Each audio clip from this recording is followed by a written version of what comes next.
Hello बच्चों, good morning. I most welcome all of you in खूबसूरत सा channel अनुज biology. जैसा पिछले वीडियो में प्रोकैरियोटिक सेल और यूकैरियोटिक सेल के बारे में बात हो चुकी थी, और आज का जो वीडियो है उसमें हम एक प्रोकैरियोटिक सेल का स्ट्रक्चर देखने वाले हैं कि वो प्रोकैरियोटिक सेल किन किन डिफरेंट कंपोनेंट से मिलके बना होता है। और एक चीज और क्लियर हो गई थी सेल थ्योरी से कि कोई भी ऑर्गेनिज्म हो, लिविंग ऑर्गेनिज्म हो, वो कहीं ना कहीं किसी सेल से मिलके बना होता है। अब बात अलग है कि वो सेल प्रोकैरियोटिक है या यूकैरियोटिक है। तो अभी क्या है कि इससे थोड़ा सा हट के चलते हैं, और एक विटेकर नाम के साइंटिस्ट थे जिन्होंने सारे लिविंग ऑर्गेनिज्म को 5 किंगडम्स में डिफ्रेंशिएट कर दिए, जिसे 5 किंगडम क्लासिफिकेशन कहते हैं। तो उनके क्लासिफिकेशंस में एमोनेरा आता है, प्रोटिस्टा आ गए, फंजाई आ गए, प्लांटी आ गए, एनिमिलिया आ गए। ये जो मोनेरा होता है ये प्रोकैरियोटिक सेल से मिलके बना होता है, और बाकी जो 4 आपके बच गए ये यूकैरियोटिक होते हैं।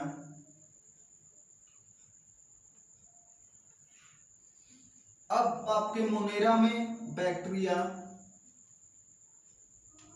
ब्लू ग्रीन एल्गी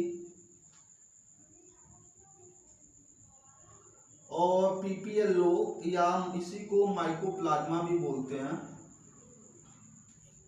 तो अब एक और इम्पोर्टेंट चीज कि ये जो पीपीएलओ होता है सबसे स्मॉलेस्ट सेल होता है। तो अब आप बोलोगे तो सर सबसे लार्जेस्ट सेल कौन होता है, तो उसका आंसर होगा ऑस्ट्रिक एग। ऑस्ट्रिक का एग जो होता है वो सबसे लार्जेस्ट सेल होता है। इस प्रोटिस्टा में एल्गी वगैरह आते हैं, इनमें फंगस आते हैं, इनमें प्लांट किंगडम आता है और इनमें एनिमल्स आते हैं। तो एक चीज और आती है कि कुछ ऑर्गेनिज्म यूनिसेलुलर होते हैं, कुछ ऑर्गेनिज्म मल्टीसेलुलर होते हैं। अब इसका क्या मतलब है भाई?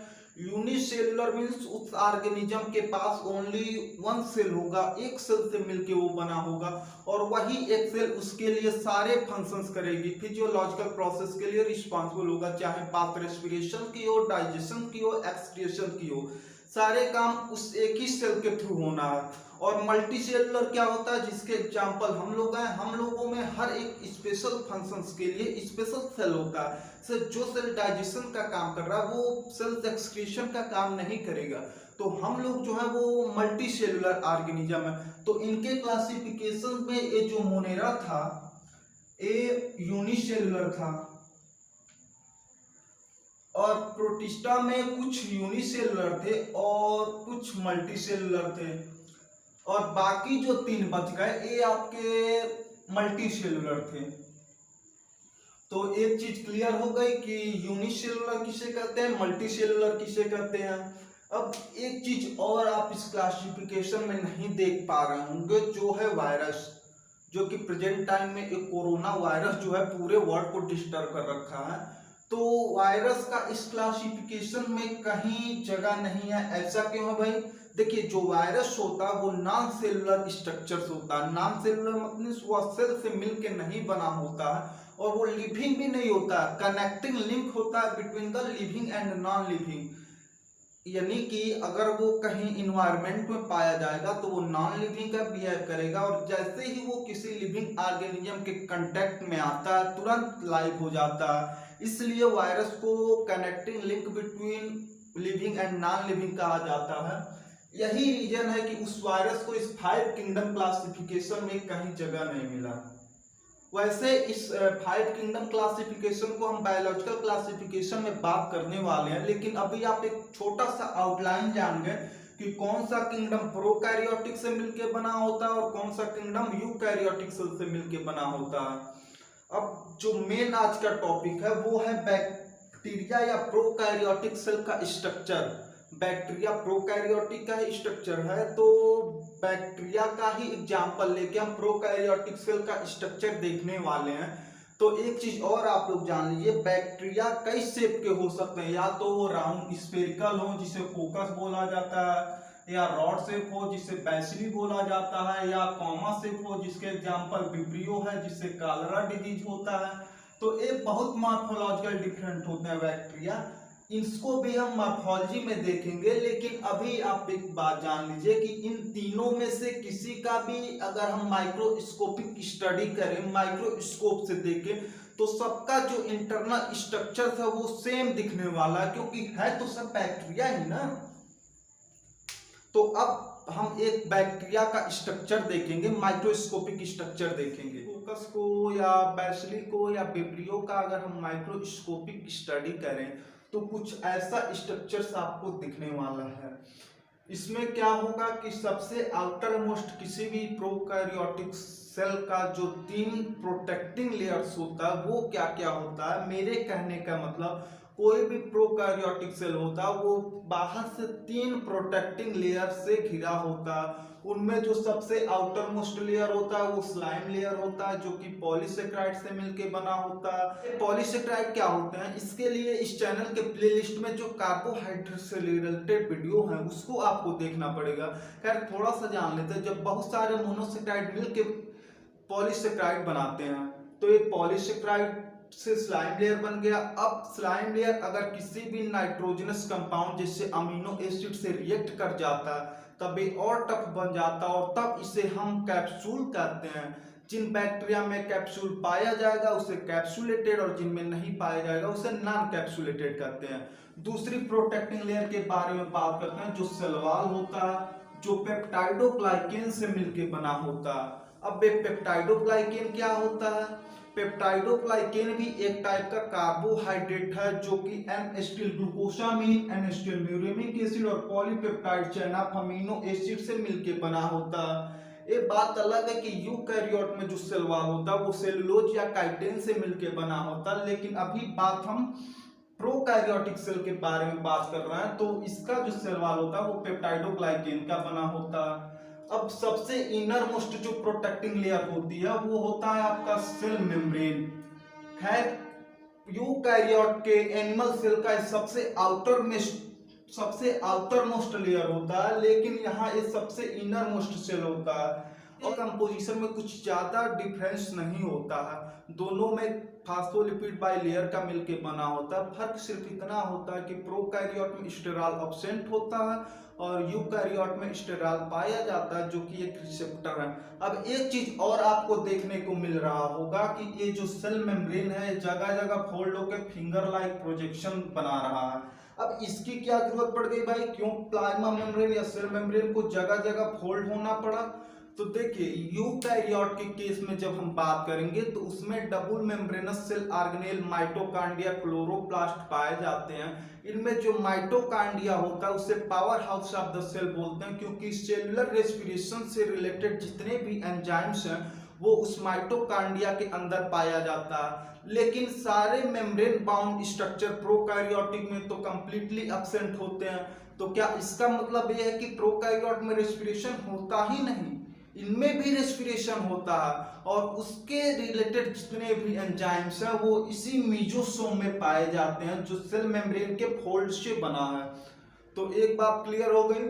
अब इसके प्रोटेक्टिंग लेयर के बाहर भी कुछ ऐसे स्ट्रक्चर पाए जाते हैं जैसे कि फ्लैजिला पाया जाता है जो कि लोकोमोशन के लिए रिस्पॉन्सिबल होता है। अब फ्लैजिला का डिस्ट्रीब्यूशन क्या होगा उस बैक्टीरियल सेल के आउटर सरफेस पे, उसके बारे में फ्लैजिलेशन में बात करेंगे। इसके अलावा कुछ सीलिया भी पाया जाता है जो कि लोकोमोशन में हेल्प करता है और स्पेशल टाइप का स्ट्रक्चर पाया जाता है जिसे हम पिलाई बोलते हैं। पिलाई का मेन फंक्शन रिप्रोडक्शन के टाइम दो बैक्टीरियल को एक साथ जोड़ने से है।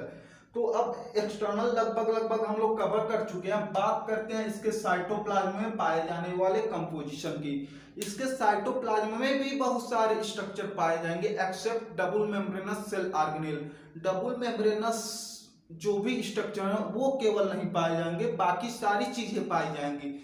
जैसे कि इसके जेनेटिक मटेरियल की सबसे पहले बात करते हैं, क्योंकि इसी के बेसिस पे प्रोकैरियोट को यूकैरियोट से अलग किया गया। तो प्रोकैरियोट में जो जेनेटिक मटेरियल्स होता है वो नेक्ड होता है, यानी कि ये भी मेम्ब्रेन से बाउंड नहीं होता और इस टाइप के जेनेटिक मटेरियल को हम लोग न्यूक्लियोइड या इंसिपिएंट न्यूक्लियस करते हैं। जो ए रहा यूकैरियोट में यही जेनेटिक मटेरियल जब मेम्ब्रेन से बाउंड हो जाता है तो उसे हम न्यूक्लियस कहते हैं।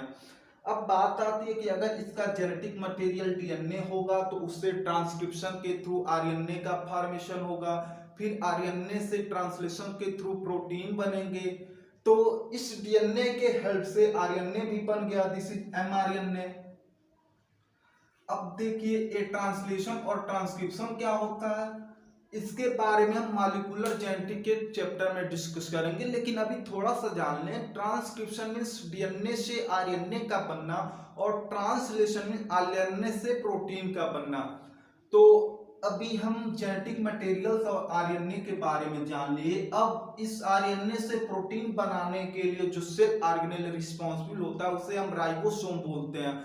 अब आप सोचोगे कि अभी थोड़ी देर पहले हमने ये बताया कि सारे membrane bound cell organelle completely absent होते हैं, तब इसमें ये राइबोसोम कहां से टपक के आ गया। देखिए हमने ये भी बात बताया double membranous cell organelle completely absent होते हैं, और राइबोसोम एक ऐसा सेल ऑर्गेनेल है जो सिंगल मेम्ब्रेनस है और वो प्रोकैरियोट और यूकैरियोट दोनों में पाया जाता है।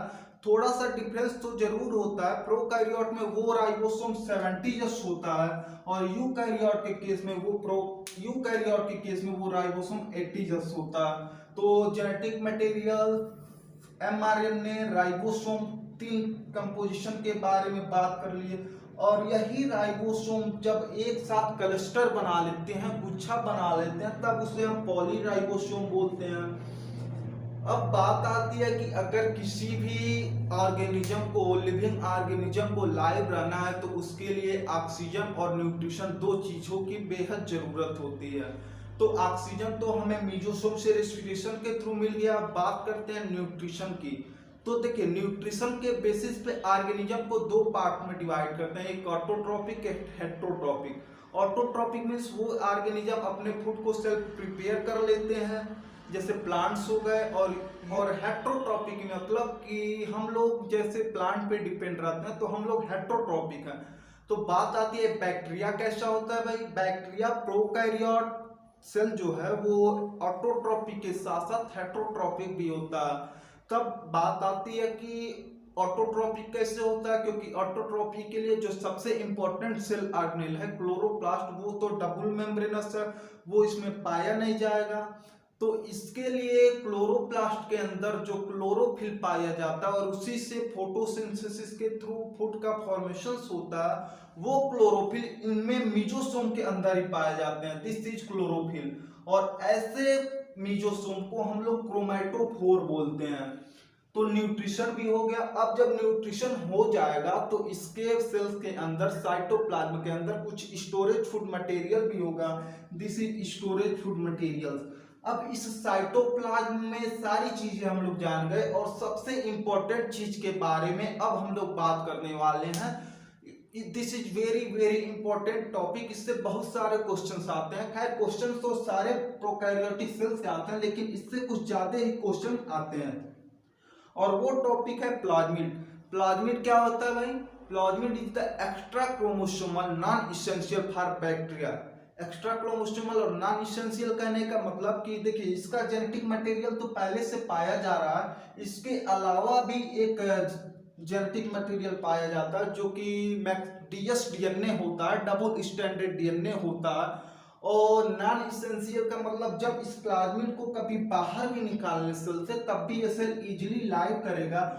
और इसका बेनिफिशियल फंक्शन से है कि इसके हेल्प से हम एंटीबायोटिक बनाते हैं और बैक्टीरिया के ही मारने के काम आती है। तो अब लगभग इस प्रोकैरियोटिक सेल के सारे स्ट्रक्चर्स हम लोग समझ गए। तो शेयर भी करते रहिए, क्योंकि कहते हैं ना विद्या बांटने से बढ़ती है। और एक चीज और, आपने अभी तक चैनल को सब्सक्राइब नहीं किया तो सब्सक्राइब करें, साथ में बेल आइकन को भी दबाएं, जिससे मेरे आने वाले हर एक वीडियो का नोटिफिकेशन सबसे पहले आप